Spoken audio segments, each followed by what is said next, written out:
여러분 안녕하세요. 경찰이 전광훈 목사에 대한 수사에 속도를 내고 있습니다. 서울경찰청 안보수사과는 이른바 전광훈 전담팀을 구성하고 수사에 박차를 가하고 있습니다. 전광훈 사랑제일교회 목사는 지난번에 있었던 18일 밤 19일 새벽에 있었던 서부지법 그 폭동 사태의 배후 인물로 지목되면서 여러 가지 지금 경찰이 수사를 하고 있는 그런 상황이죠. 내란 선동과 소유 등에 대한 교사 혐의, 특수 공무집행 방해 등 교사 혐의 이런 부분에 대해서 경찰이 검토를 하고 있는 그런 상황입니다.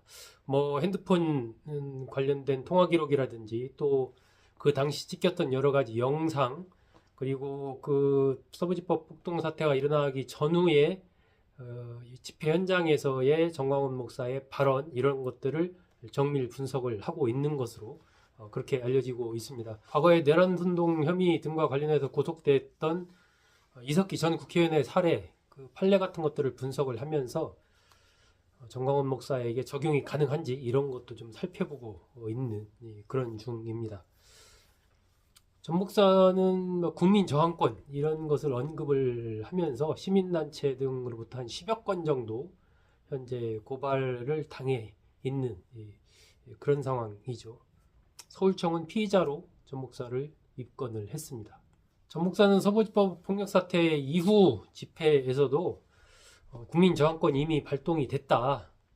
헌법 위에 있는 게 국민 저항권이다. 그러면서 우리가 윤 대통령을 구치소에서 데리고 나올 수 있다. 뭐 이런 얘기를 한 적도 있습니다. 국민 저항권은 헌재가 정한 요건을 보면요. 민주적 기본 질서에 대한 중대한 침해가 있고 이를 파괴하려는 시도가 있을 경우 또는 유효한 구제 수단이 남아있지 않았을 경우에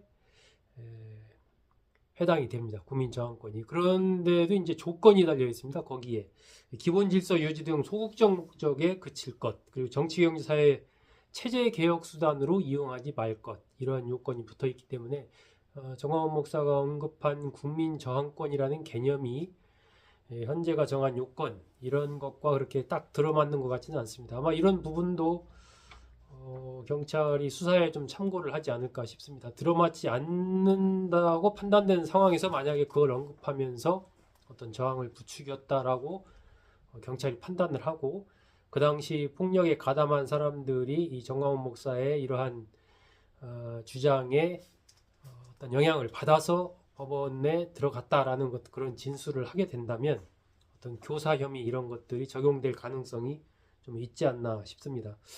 특히 그 사랑제일교회 특임 전도사인 이모 씨가 구속된 거 이런 부분이 주목이 되고 또 특임 전도사인 윤 아무개 씨도 체포돼서 지금 경찰이 영장을 신청한 상태입니다. 이 윤 씨는 과거에 그 광주에 있는 정일성 흉상을 훼손해서 처벌받은 그런 전력이 있죠. 2023년에 기소가 돼서 2024년에 집행유예 특수 공용물권 손상 혐의로 집행유예 선고를 받은 그런 전력이 있는 사람입니다. 어쨌든 이번 사태 현재 99명이 피의자로 입건이 되는데 그 중에서 2명 이 사랑제일교회 특임 전도사인 것으로 지금 한 명은 구속되고 한 명은 영장이 이제 신청된 그런 상황이죠. 그렇기 때문에 그 배후에 혹시 정광훈 목사가 있는 건 아니냐 이런 얘기가 더 나오고 있는 거죠. 일단 구속된 특임 전도사 이 씨는 관련이 없다라고 부인을 했고 전 목사도 관련이 없다라고 이제 부인을 한 그런 상황입니다. 전 목사 발언만으로 인과관계 입증이 어려울 것이다. 그러니까 이게 약간 지금 이 정광훈 목사의 어떤 배후 혐의 적용이 가능할 것이냐에 대해서 약간 좀 엇갈립니다. 일단은 정광훈 목사가 뭐 국민 저항권 기타 등등 이런 얘기를 했다고 하더라도 실제 그날 현장에서 들어가서 폭력을 행사한 사람들과 정광훈 목사의 그 발언과의 어떤 인과관계를 입증하기가 쉽지 않을 것이다. 그래서 전 목사한테 혐의를 적용하기가 어려울 것이다. 라고 이제 보는 그러한 사람들이 있고 또 다른 쪽에서는 정광훈 목사 발언만으로 그 얘기를 듣고 법원에 들어가야 되겠다. 저 들어가야 되겠다. 라고 생각을 했다면 그 자체만으로 교사 혐의가 인정될 수 있다라고 보는 또 그런 전문가들이 있습니다. 그 두 개 중에 이제 경찰이 어떤 쪽에 혐의를 더 둘지, 그리고 실제 그 당시 현장에서 체포해서 구속한 사람들, 이런 사람들의 진술 가운데 정광훈 목사와의 연관성이 과연 어느 정도나 나왔는지, 이런 것은 아직 드러난 바가 없기 때문에 그런 것에 따라서 상당히 좀 달라지지 않을까 싶습니다. 정광훈 목사는 일단 혐의를 전면적으로 부인을 하고 있습니다. 그 윤석열 대통령에 대한 구속영장이 발부된 건 19일 새벽이고, 그 이후에 이제 폭력 사태가 일어난 거죠. 근데 정광훈 목사 측에서는 우리는 그 전날 18일 날 오후 8시에 이미 다 해산을 했다. 거기 남아있던 사람들은 우리 단체가 아니고 우리랑 관련이 없다. 나는 국민저항권 그 말 한 거 외에 다른 거 한 게 없다라고 이렇게 부인을 하고 있습니다.